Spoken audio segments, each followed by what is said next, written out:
Hey there, math hoppers! In this video lesson, we will learn all about inverse trigonometric functions.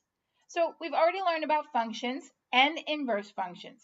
And remember, if we have a function and we take the inverse of it, if that inverse is also a function, we say that function is invertible. So that's the only type of function we can actually take the inverse of. Yet this word invertible doesn't get used as much as it should be. So let's talk about what it means for a function to be invertible. So for a function to be invertible, it must pass the horizontal line test, meaning it needs to be a one-to-one function. So similar to the vertical line test that we use to test to see if a relation was a function, we have a horizontal line test that we use on functions to see if they are invertible or if they are one-to-one. What does it mean to be one-to-one? It just means each element in the range corresponds with one and only one element in the domain. A very popular invertible function we already know is the cubic function y equals x cubed. You'll notice if we place a horizontal line throughout this function, it only crosses at one place. Even right here at the x-axis, it only crosses at 0, 0. It may look like it crosses here, but it does not. It gets really, really close, but does not cross. So this is a one-to-one function. It is invertible. We could take the inverse of this function. Now, a function we've worked with that is not invertible is the quadratic y equals x squared. That is not a one-to-one function because if you look at this output 1 right here, so this is an element in the range, 1 is in the range, and it corresponds to -1 in the domain and to 1 in the domain. So it doesn't correspond to one and only one value, and when we put a horizontal line through it, it crosses the graph in two places. Okay, so we're talking about inverse trig. Let's think about sine. The graph of y equals sine of x does not pass the horizontal line test. You guys know what this looks like. It is a wave. If we were to put a horizontal line through this, it is going to cross the graph at numerous places. There are two to be specific. So if this doesn't pass the horizontal line test, why are we talking about inverse trig functions? Well, because what we do is we restrict the domain of the function y equals the sine of x so that it does pass the horizontal line test. What we're going to do is we're going to look at only a portion of the sine function. We are going to look at this portion right here. If you go from -pi/2 to pi/2, we have a nice portion of the wave that will be invertible. And let's look at it right here. So this is a graph of y equals the sine of x with the domain restricted to -pi/2 to pi/2. And now it, in fact, does pass the horizontal line test and is an invertible function. So now we can take the inverse of this revised sine function. So let's look at some of the properties. When we take the graph or the function y equals the sine of x and we restrict the domain to -pi/2, pi/2, we can see right here, I put endpoints at -pi/2 and pi/2 so that we can see exactly what we're looking at. We can see that the graph of y equals sine of x is increasing on this new domain. The range is still -1 to 1, and now it is an invertible function. It is a one-to-one function. So why do we care? Why did we do all this? Restricting the domain of this function allows us to take the inverse of sine. So restricting the domain, in a sense, creates the unique inverse sine function, and that's what we're going to work with. So the inverse sine function, it has new symbolism, as almost everything in math does. It will either look like this, y equals arcsin of x, or the inverse sine of x. This is the universal inverse symbol. Remember, this -1 is not a -1 in the exponent, even though it looks like it. It is simply the universal inverse symbol. Very, very, very important. The inverse of sine is not 1/sine. You guys know 1/sine is cosecant. We've already learned it. It's a totally different function. Inverse trig functions undo the operation on x, just like all the other inverse functions we've already learned. Remember when we had something like f of x equals 3x, and we asked you for the inverse? Well, the inverse would be, we would do the operation that undid x, right? What's attached to x? 3 is. How is it attached? It's multiplied. How do you get rid of it? You divide it. Simply because what an inverse function does is it switches the domain and range. The domain becomes the range, and the range becomes the domain. So that's the same thing that's happening here with inverse trig functions. Let's let's put a finer point on it here. We have y equals the sine of x. Y is going to be that sine value for whatever angle that's given to you. All right, well, what is the angle given to you? X is the angle given to you. So if somebody said, what's the sine of 30 degrees? 30 degrees would be x, and the answer would be 1/2. 1/2 would be the sine value. It would be the y in this equation. So when we look at the inverse sine equation, y is now the corresponding angle for some sine value that you already know. So x is now the sine value. So the domain becomes the range becomes the domain. You guys, we're going to use inverse trig functions when we're looking for angles. This says, hey, I already know the sine. The sine is this value right here. What angle caused this sine value? What angle corresponds to that sine value?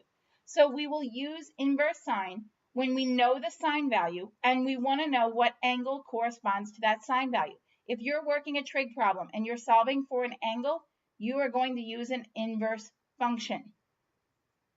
All right, so let's look at the graph of the inverse sine function.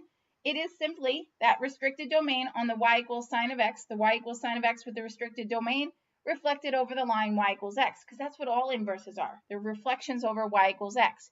The domain of the inverse sine function is -1 to 1. We can see that right here. So remember, that used to be the range for y equals sine of x. Now it's the domain for the inverse. Those are the allowed values of sine.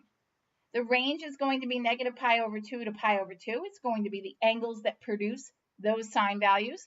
Now, yes, this is a 1-to-1 function. We can see that very clearly. If we look at this little partial unit circle here, let's think about where inverse sine values occur. We have restricted it, right? Remember when we went to the y equals sine function, we restricted the domain to -2 to -pi/2 to pi/2. Where does that occur? That occurs in quadrants 1 and quadrant 4. So when you are solving inverse sine function questions, your answers are going to be restricted to the first quadrant and the fourth quadrant because it's the only place inverse sine exists. That's really, really important to remember. All right, so let's evaluate one. Let's evaluate the inverse sine of the rad 3/2. So what is this really asking us?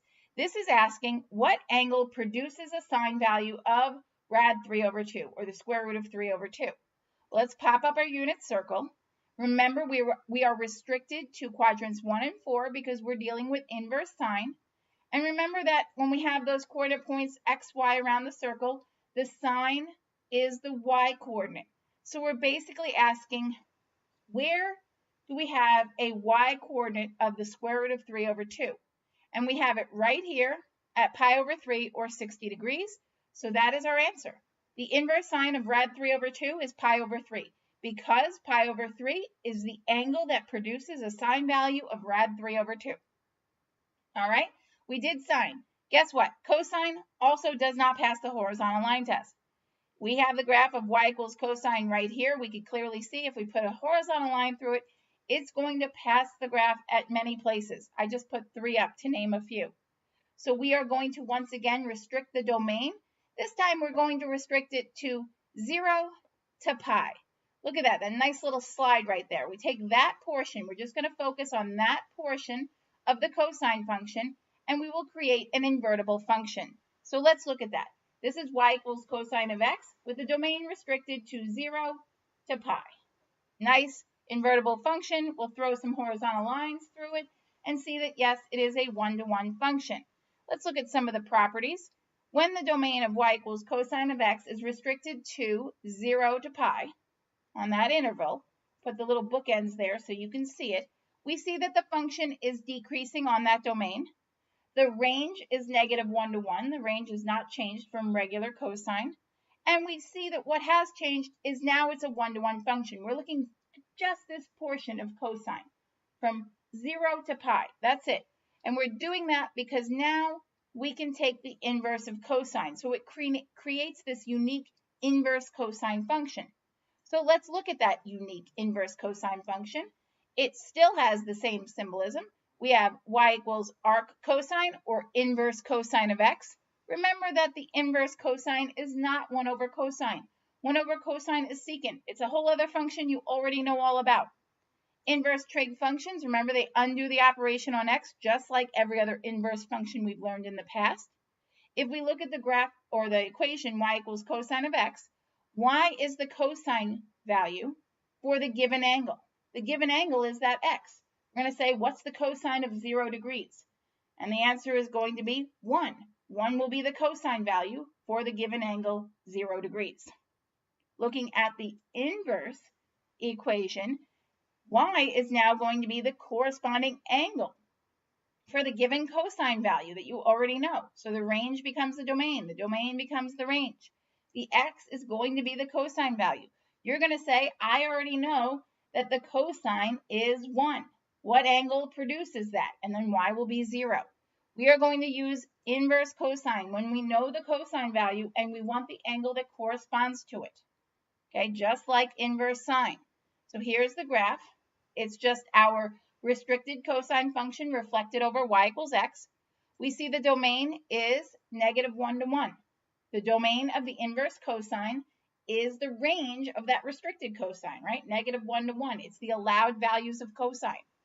The range is 0 to pi. It's the angles that produce those cosine values. Again, the inverse cosine is 1 to 1. And what quadrants are they going to happen in? Think about 0 to pi. Where is that going to happen? It's going to happen in quadrants 1 and quadrant 2.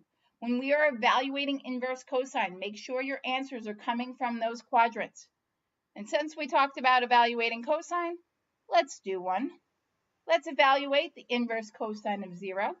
And think about it. What is this asking us? This is saying what angle produces a cosine value of 0? Well, let's pop up our unit circle. Let's remember that we're dealing with quadrants 1 and 2. Let's remember that our cosine values are our x coordinates. So we want to know which angle has an x coordinate of 0.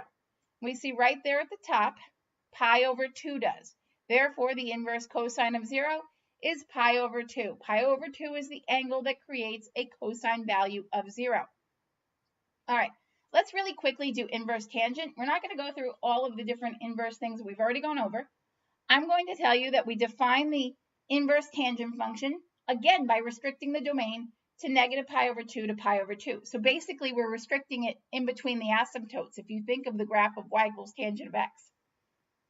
So the domain of the inverse, we have the graph of the inverse up here. The domain of the inverse tangent function is going to be -infinity to infinity. Remember, it's going to go on forever. All the inputs are allowed. There are no restrictions on the inputs. Those are the allowed values of tangent. The range of the inverse tangent function will be -pi over 2 to pi over 2. Those are the angles that produce those tangent values. And where do you think these are going to occur? We already talked about the quadrants that -pi over 2 and pi over 2 occur in. And again, it's going to be quadrants 1 and 4, just like inverse sine. So when you are solving inverse tangent problems, make sure your answers are coming from quadrant 1 and 4. And let's just do one. Let's just evaluate one inverse tangent. Evaluate the inverse tangent of -1.